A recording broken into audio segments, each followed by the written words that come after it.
Hello, Blue Justin here. Still Justin, still not Blue, and this is the first proper video in my series about books about film, if you see what I mean. It's just going to be relatively short, I think. I have no idea, I haven't timed it or anything. So I'm making this up as partly I go along with just a couple of notes, and it's only going to be the your absolute basics starter set, if you like, of books, just to see how the whole thing goes and gets received. So stand by. I've got a pile of books over here.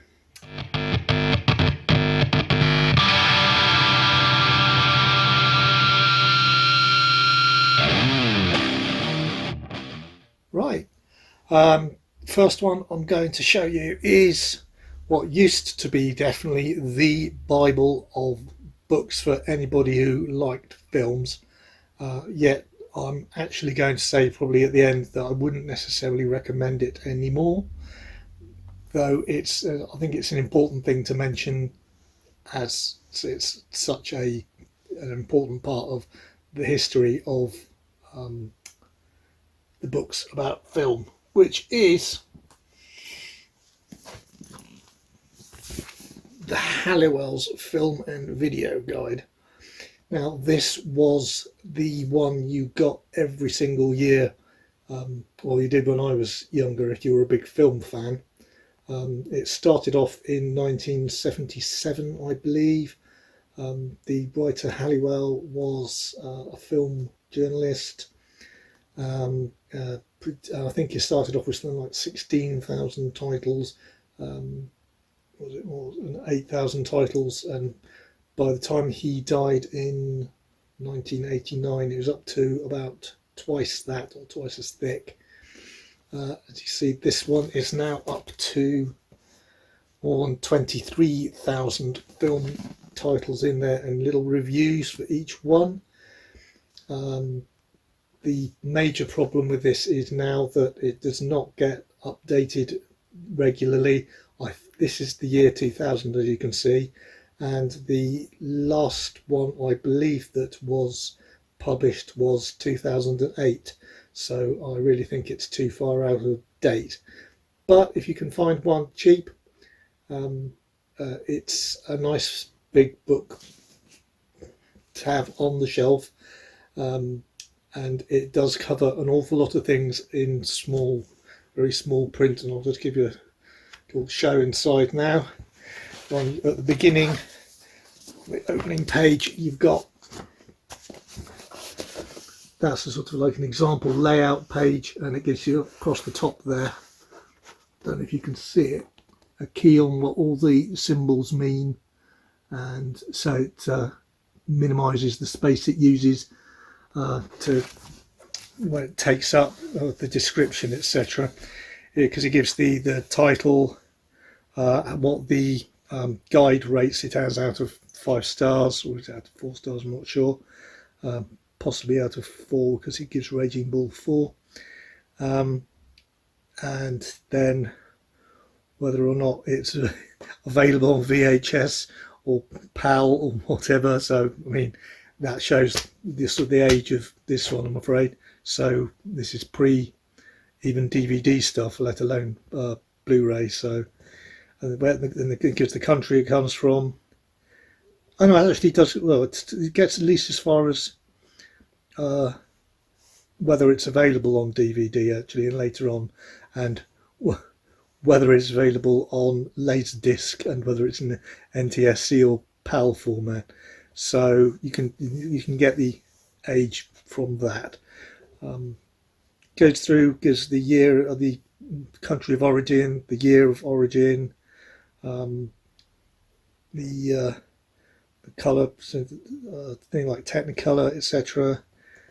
The production companies, or any alternative titles. It does a quick synopsis, and then it gives alternative titles and any sort of publicity tags, and then it gives also sometimes it gives little one-line reviews from papers and all other famous review sources, etc.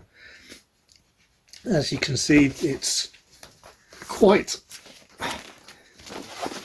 tightly packed print. So yes, you have got, like I said, 23,000 movies in there.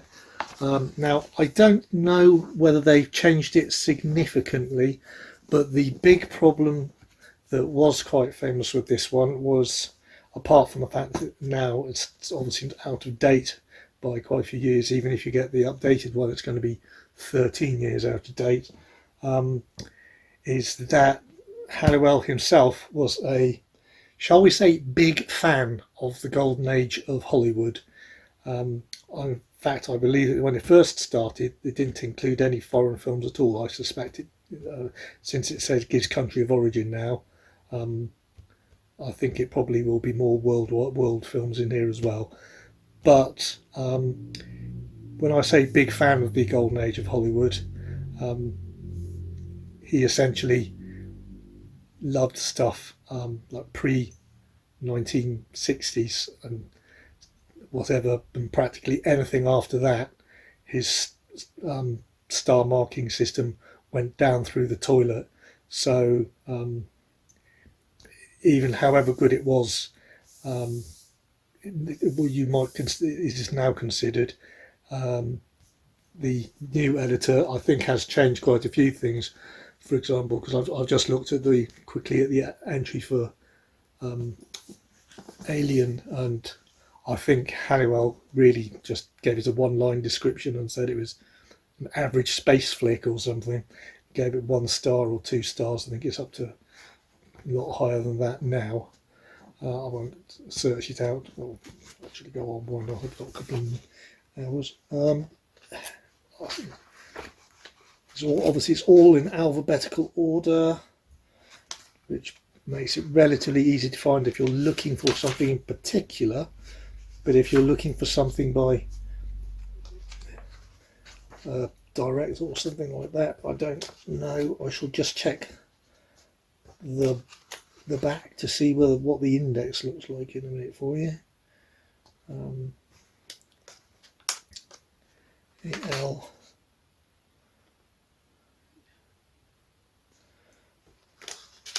Yes, just trying to remember my alphabet.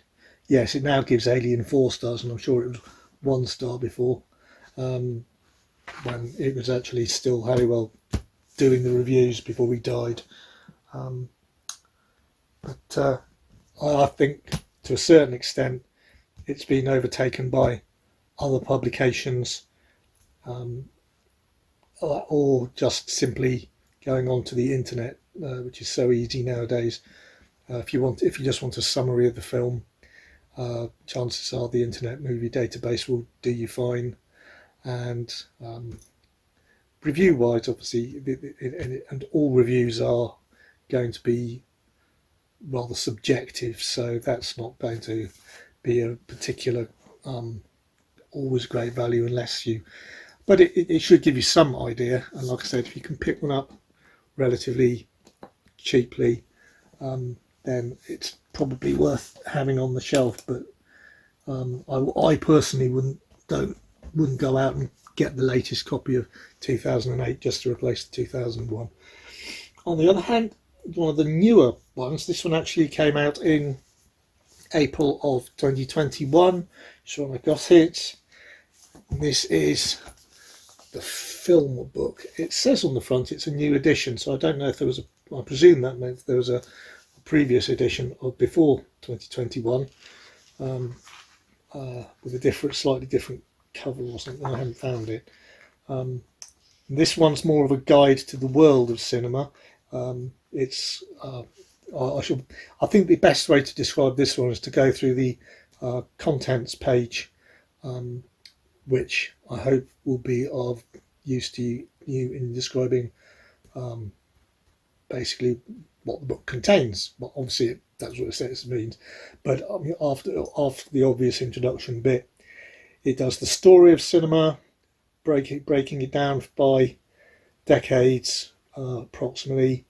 like 1895 it starts at, then goes to about 1920, and then the next 10 years, and then each decade at a time, going from the birth to the silence, the era, coming of age, goes to war, cinema fights back, new wave, independence, international, and then celluloid to digital in 1990.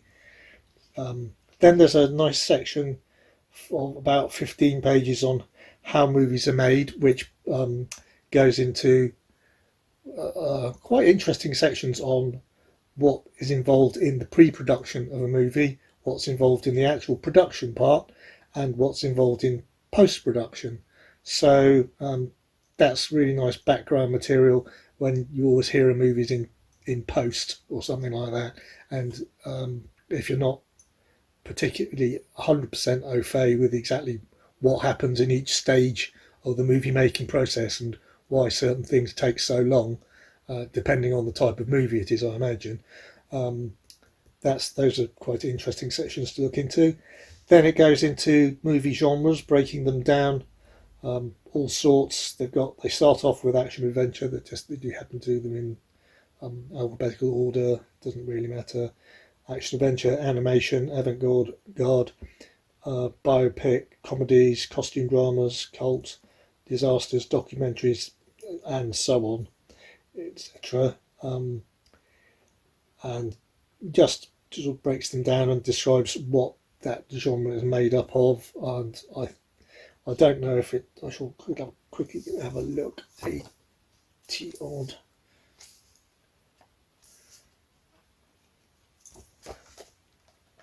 And gives a few top examples in each, as I suspected.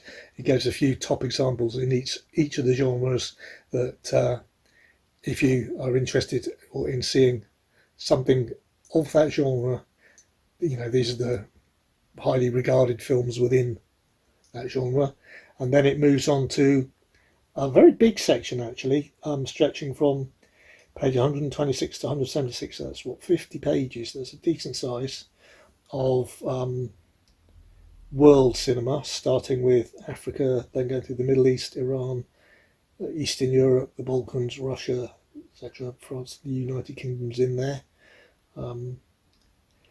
And again, it just starts there. Just happened to pull the page open at the right point. So, and then again, you've got a nice section on African, for example, African cinema, describing sort of all about the types. And again, you've got listed probably a good 10 movies if you're interested in the cinema of that part of the world. Recommendations on what to watch, which is, I think it is a good thing to start people out on. I'm certainly very interested in trying out new things. Don't get me wrong, I absolutely love the Hollywood blockbusters as well, but as my main go-to. But at the same time, it's quite interesting to see what the rest of the world is doing, the way their attitudes differ, and it is very useful to have a nice little list of, well, if you're going to want something representative of that's good of a particular part of the world, Nordic countries, for example, these are some of the ones you should look at. Then it starts on a rather large section, probably almost 100, well, just under 180 pages, something like that, on the A to Z of directors, which is profiles and filmographies of 100 of the world's most influential movie directors. Interesting stuff. And then it moves on to the section that quite a lot of people I'm sure will be interested in, is must-see movies. I mean, even it starts at it does about 100 pages. It doesn't say, unfortunately, how many movies that it puts in there. It will be nice at the beginning, and it does say I do know on the first page that there's no such. It's so almost impossible to do any sort of definitive list because it's always a little bit subjective, etc. But it's a chronological guide on what it considers movies that have moved cinema on to a certain extent and are probably maybe must watch, as it describes them as must see, to understand how cinema has progressed from its early years and what the big changes were, and what movies made the big steps, the moving the genres or cinema itself on to a new audience or the next stage, which would be good. So I'll have a quick look at. But with each one, you've got obviously you've got the name of the movie, director, the release year, the description of the movie itself, a quick breakdown, and why they consider it such an important movie. I'm just picking out Nosferatu, for example, marked the first appearance of the vampire Dracula on screens. The director making his debut in 1919, and a year later in the Cabinet of Dr. Caligari, which I think is also another one they referred to.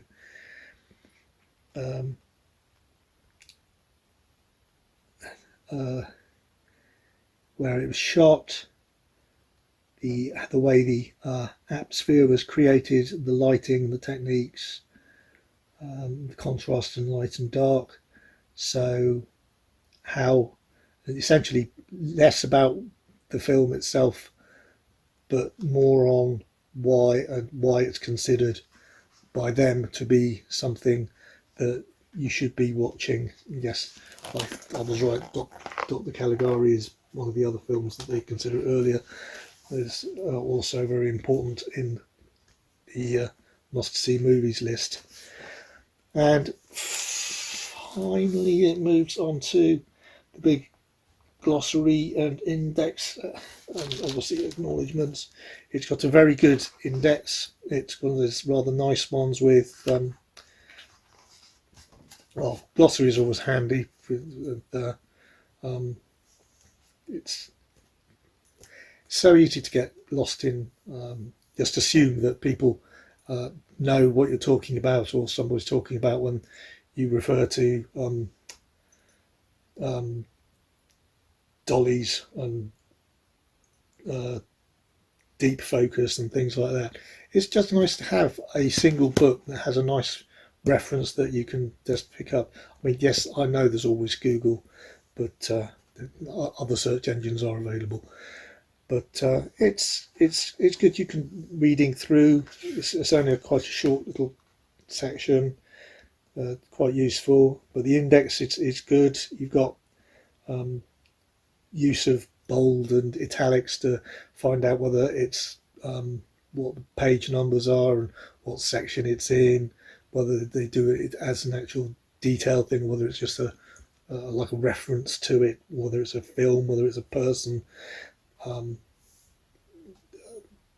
etc. For example, Ingmar Bergman is referenced on various pages, but where it's the bold indicates a main entry, which is presumably under influential directors, so you can find out go back to the main section on that particular person in this case, or film, if in other ones parts of the index. So I think that's an excellent purchase, very useful as a good guide to film overall. And not, like I said, this is a starting point to the sort of book I thought you should have on your shelf if you're interested in just reading up a little bit around things without going too deep into anything. So, and also I believe that's why it's that's not bad. I think it's 300 odd. Is it 300 odd pages? Something like that. Yeah, over 350 pages. Good, and it's hardback. And I think you can pick this up for what, £15. That's less than the price of a reduced of a medium release Blu-ray nowadays. So I don't think that's too bad. I think that's very, very good value for money. Moving on to the other two that I normally keep on the shelf and handy. Not that I'm necessarily going to follow them all the way through, but I've got the 1001 Movies You Must See Before You Die. The title speaks for itself. The edges of the pages are colour coded by I don't know if you can see that, so you can, they're by decade because it's done chronologically, which makes life easy. At the beginning you've got, obviously put after the preface, that's a good idea, index and checklist, but those are in alphabetical, so if you want to find out find a specific movie and you're not sure which decade it's in easily, you can just do it that way.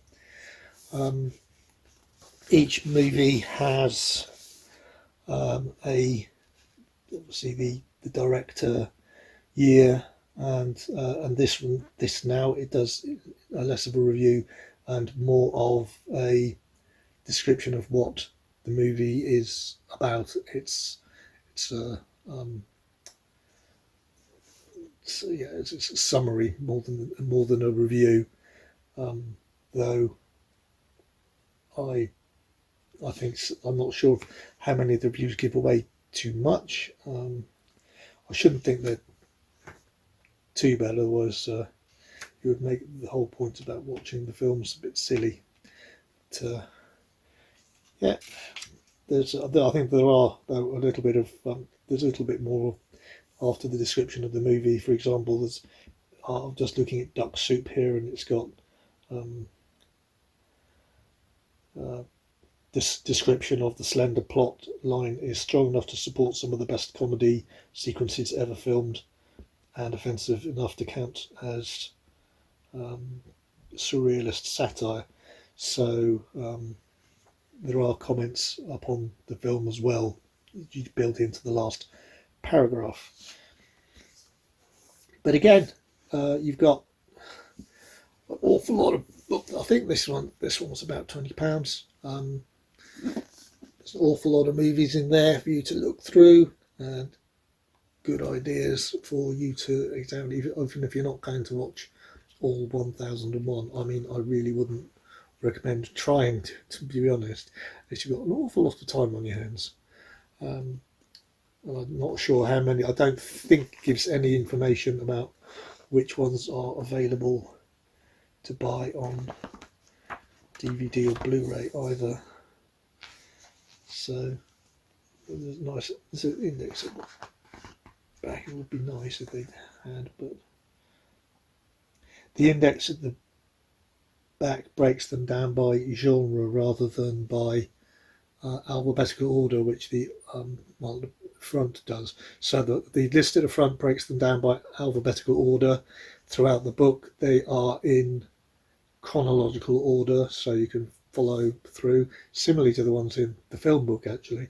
And then at the back you've got them broken down rather by genre. So if you're interested in war movies, you've got, then sub breaks them down in alphabetical, starting off with All Quiet on the Western Front, surprisingly enough, or not surprisingly at all.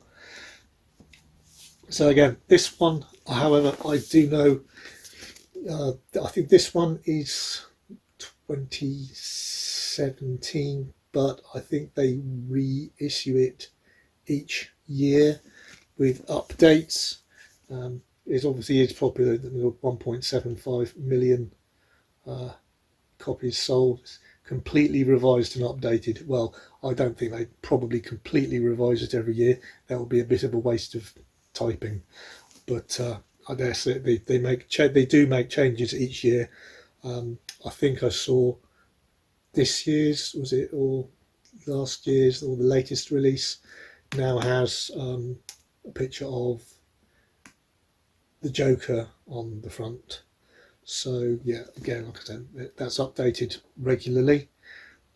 So yeah, I wouldn't necessarily say it's important to renew it every year, but if you got one, it would probably, you could go through quite a few years of the older films, and then maybe every 5 years or so, if you wanted to pick up the new one, and say pick up the last 5 or 10 years, whatever it was, however many years you left it, to check what new films have come out that have been inserted that taken over.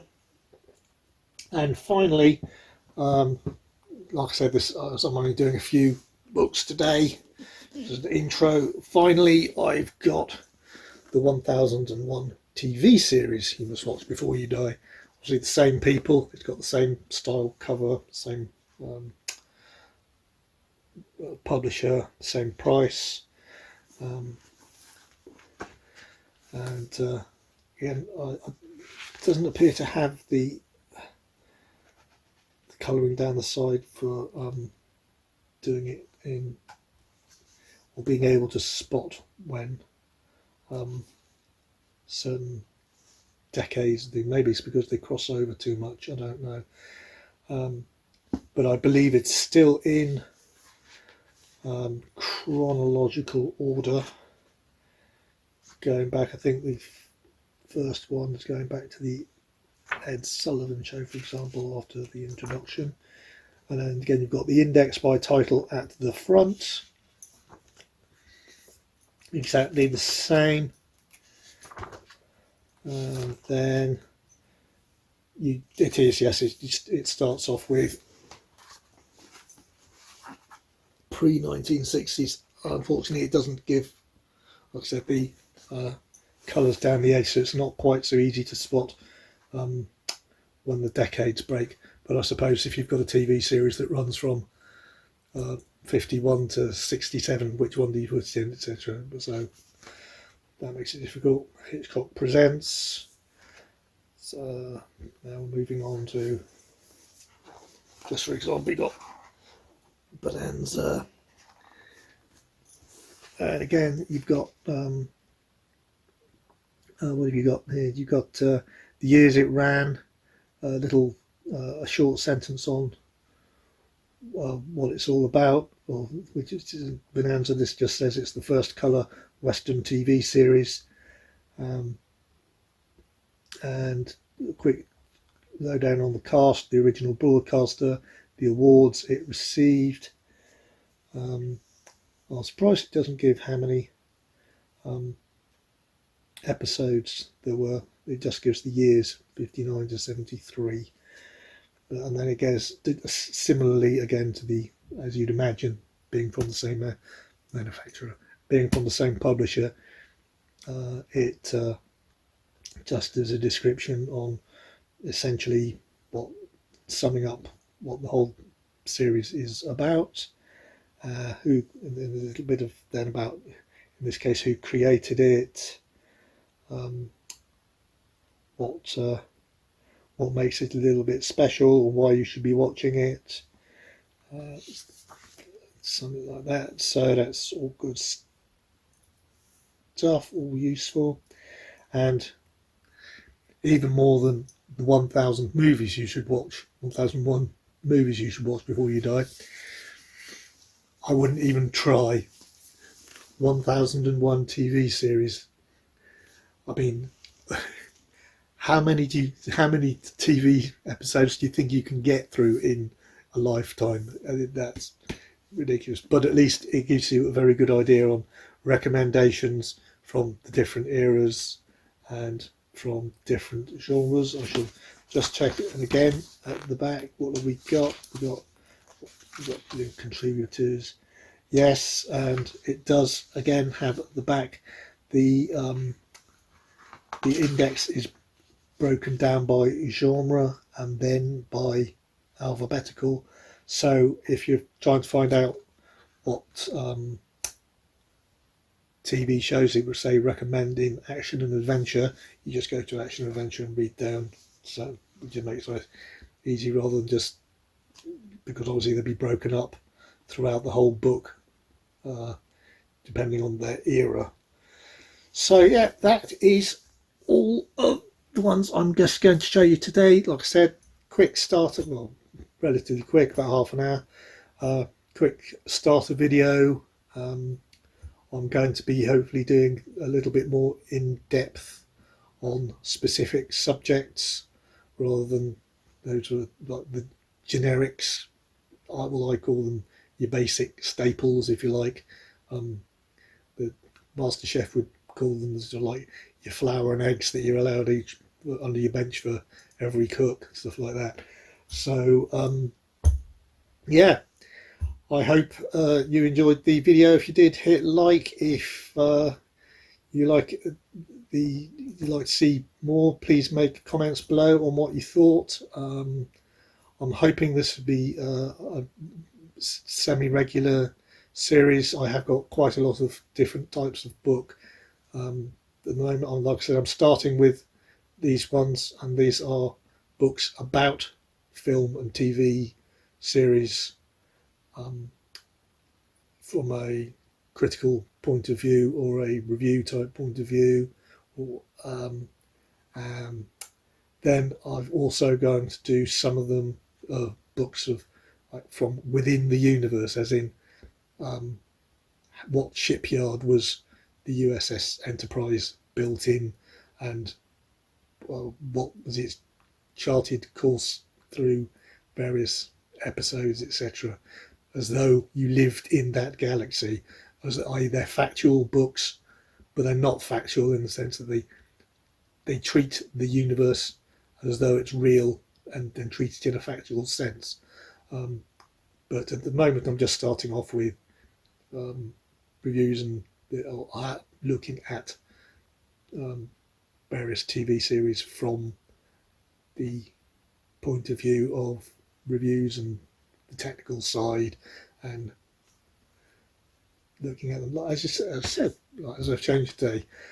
So I hope you enjoyed it, and as I said, if you want to see more, including my hauls, other types of video that might be coming up, which I hope they will anyway, and more of these, please hit the subscribe and please hit the notification bell to find out when I put them up.